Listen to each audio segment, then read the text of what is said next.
for context, if you don't mind sharing publicly, Yeah. the amount of assets, I know we're coming close to the end of 2023 Yeah. as we record this, like certain people say, hey, I drive all my business through something. It's like, well, they get 2 clients a year. I know that's not what we're talking about for you. So context, like how many clients is the podcast currently generating annually? If you're comfortable with sharing like approximate assets, like what's that look like?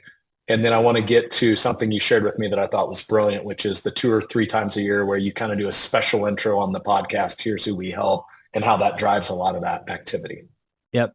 So one thing I'll preface with is that, once you have a marketing activity that's really working, one of the great things is that you can start to introduce friction to reduce the quantity and improve the quality. So that's something that we've been focused on in recent years as the podcast has grown, is inject more friction into our process to focus on that quality over quantity.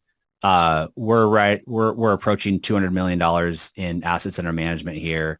What's crazy is we crossed 100 million, I think, like 12 months ago. So again, that snowball effect. I mean, that was like the big thing for me was hold up. So approximately 12 months ago, you were at 100. I'm so bad. You're now approaching 200. I'm so bad with dates. Thankfully, my wife is much better than I am. But let's say in the last 18 months is maybe a better guess. I don't know, but.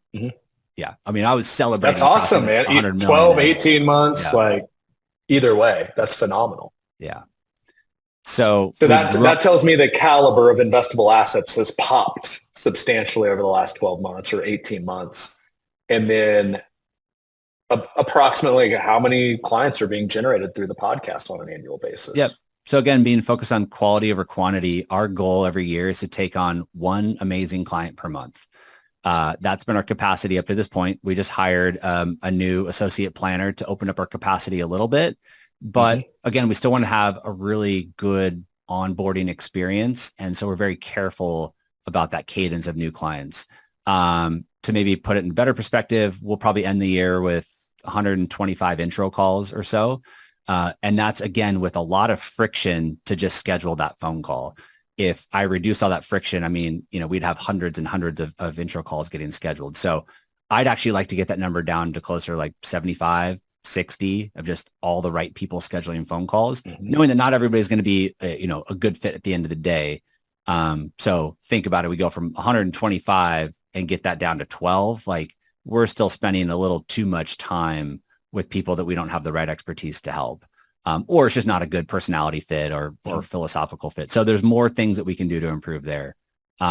What's crazy is those 125 intro calls, to your other point, are as a result of only, I think, 2 call to actions on the podcast this year. So it's not every single episode where I'm saying, hey, give us a call if you want to work with us. It's twice a year, and very, very intentional about how I go about doing that.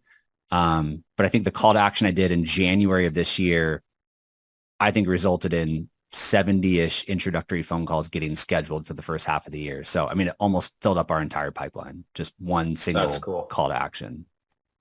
Now, I'm going out on a limb here. Are you open to freestyle sharing it? This is almost like a freestyle rap, except it's a freestyle call to action. Are you good with that? Yeah, let's do it. So what's it sound like? So the way I like to approach this is, because I don't do this in every show, I like to catch, but it's intentional that I catch listeners off guard a little bit. So typically the show will begin with a monologue from me or kind of the intro music that leads to the introduction of the show. So they're kind of used to that cadence of like, with a hit play and what happens. When I do a call to action, it's at the very top of the show before any of that begins. So I'll kick off the show and I'll say something like, hey, everyone, really quick before we start today's show, I wanted to let you know that my firm and I are taking on new clients this year. As you might know, we specialize in working with people that are in retirement or close to it, that are diligent savers and have amassed $1 million or more and have tax problems in retirement. Right now, we're offering a free retirement assessment. So if you're on the hunt for a financial planner, you think we have the right expertise to help, just go to freeretirementAssessment.com to learn more. On that page, you can schedule a call directly with our firm. So something along those lines. It's probably much tighter than that when I actually deliver it. But in short, it's what do we do? who do we do it for? How can we help you? And how can you take action, in a nutshell? And one of the things that I've learned through all this, before I started to see results from the podcast is, don't assume that your listeners know what you do for a living and that you're open for business.